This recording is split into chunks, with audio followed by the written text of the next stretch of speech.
Okay, for the longest time, the Vice President has been content to just deny the allegations against her and to wait for the proper forum to answer the charges. She believes that there are more important things to do for the country. So she focused her energies on serving the Filipino people and focusing on her duties and obligations as Vice President and as erstwhile Secretary of Education, as well as her duties to her family as mother and daughter. But today marks a turning point um, as she has embraced her responsibility to continue the tapang and malasakit in Philippine government. She has also accepted her duty to hold accountable those who spread lies and misinformation, to curb the will of the electorate, and to propagate themselves in power at the people's expense. So gaya nga ng sabi niya, hindi pwedeng walang managot. So that's why today she filed a criminal complaint for perjury against Ramil Madriaga, arising from the malicious and false statements of Ramil Madriaga in his affidavit dated November 29, 2025. So anong nakalagay sa complaint affidavit? Pinapatunayan dito sa complaint affidavit na hindi magkakilala si VP Sara at itong si Ramil Madriaga. Wala silang personal o professional na relasyon. At hindi rin totoo yung mga kwento ni Ramil Madriaga tungkol sa mga posisyon niya sa PSG, sa VP-SPG, sa DepEd at sa OVP. Kaya imposible yung pinaparatang niya laban kay VP Sara. So we are confident that this is more than sufficient to for the prosecutors to find probable cause and to determine that there is reasonable certainty of conviction. VP Sara was accompanied today by 5 witnesses, including 2 former PSG commanders who have testified that they don't know any Ramil Madriaga that served in the PSG.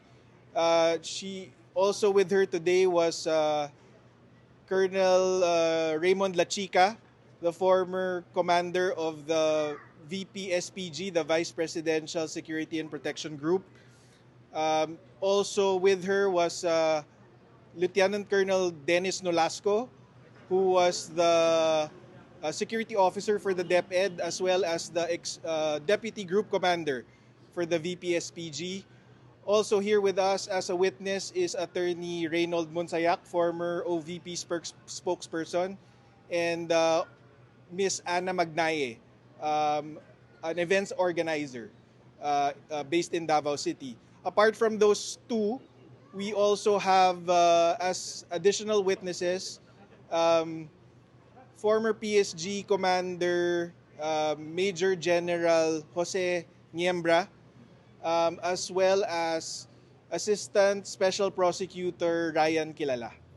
Doon sa impeachment hearings, si VP Sara? I can't answer that. It's best to ask Attorney Poa. But there's a procedure in the House Justice Committee na susundin. So antayin na lang natin na masunod yung proseso na. Sir, but why now? Because the affidavits po parang lumutang to, I think, last year, at least December last year. So parang it took 3 months for you to file a perjury complaint. So others might just ask na baka na timing doon sa impeachment dahil kasama nga po siya doon sa mga dokumentong pinasa ng mga complainants. So why now? So, hindi naman siya talaga priority ni VP. Ang priority ni VP Sara is magserbisyo. So that's why natatagalan. Medyo may katagalan na rin niyang gusto i-file to. Pero priorities get in the way, of course. Pero napapanahon na. Lalo na may impeachment para malaman na ng taong bayan na yes, VP Sara's camp has said that they will address the charges head-on in the impeachment proceedings. But here we are, apart from the impeachment proceedings, we're confronting this head-on by holding Ramil Madriaga accountable. Kasi, VP Sara is done playing this game with her enemies on their terms. So this is us bringing the fight to them. Kasi kapag napatunayan na may perjury dito si Madriaga, syempre kulong yun. The affidavit of Madriaga is included in the impeachment complaints. No, I think this is a perfect opportunity to show to the people how politically motivated these impeachment complaints are, because they are based on a worthless testimony from an untrustworthy source like Madriaga.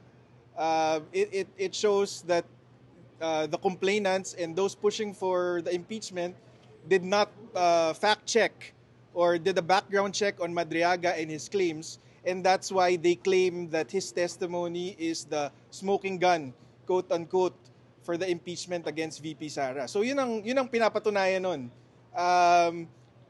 At masaya kami na maipapakita na namin finally sa tao na kung gaano ka politically motivated itong mga impeachment complaint na ito. Pero sir, issue. But Attorney Palad, Madriaga's legal counsel said the Vice President visited him twice, even offering a help for his case related to kidnapping. May we get an information about that? So that's already debunked by Secretary John Vic Remulla himself. VP Sara never visited Ramil Madriaga in jail or anywhere else, and she has no reason to visit him. Sir, are there additional complaints being considered against Madriaga? Not at this time. Not against Madriaga, yes. If not Madriaga. Abangan. Clue, sir. May kinalaman Wala pa. Sir, So sir, just to clarify, pwede naman niya i-deny na lang din ulit. Sabi nyo kanina, dinedeny lang naman niya ni VP Sara before, kaya hindi nag-file ng case. Bakit nag-file ng case? Timing sa mga impeachment hearings.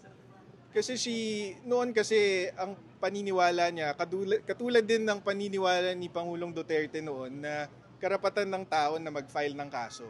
So hayaan na lang. Pero pagka hinahayaan kasi, pwedeng hindi sila natatakot na magsinungaling, maggumawa ng kwento, sumira ng buhay.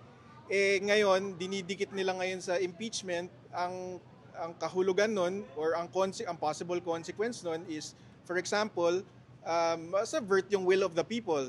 Kasi gusto mong tanggalin ang isang duly elected official ng bansa. So, tanggap ni VP Sara na duty niya, obligasyon niya na harapin to at panagutin si Madriaga. Ang turning point, sir. Turning point, I'm not privy to the turning point. But we spoke about this for the first time in, I want to say, January or early Feb. Siya mismo nagsabi na ituloy na ang kaso. Siya ang nagsabi mismo na hindi na pwedeng hayaan lang tong mga to. Wala na nakita.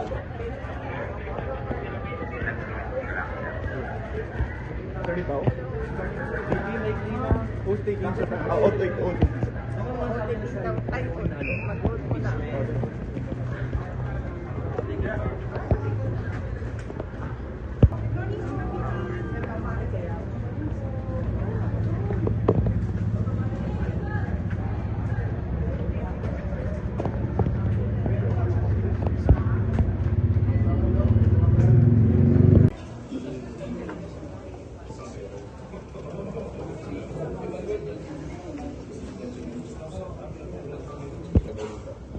Alam niyo po na kung may mga kasinungalingan nakasaad sa inyong complete affidavit, alam niyo kung maaari po kayo sampahan ng kasong perjury o pagsisinungaling.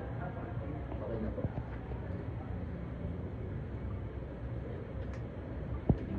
thank you.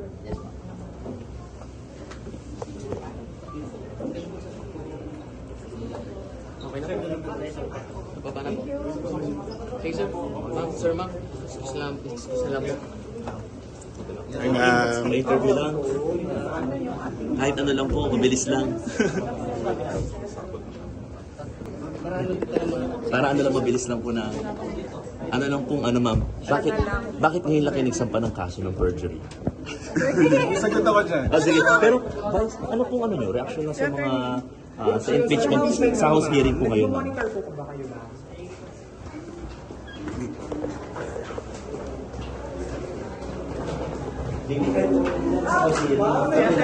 Ma'am, Sa impeachment po rin ma'am. Si Atty. Boa yun. Pero kayo, Yung dito naman kay Atty. Panessa. pero may monitor niyo po ba yung hearings sa Congress? Marami akong ginagawa na trabaho. Hindi yan yung prioridad ngayon ng Office of the Vice President. But how's the defense team preparing? Defense team, Atty. Boa. Ready naman po sila sa mga... Atty. Boa. Si Atty. Paolo sa ano? Dito kay Madriaga. Ma'am, decided na yung running mate mo, ma'am, na nire-recruit? Ah, meron na. Decided na, Running mate na. Meron na ba ma'am? Meron na?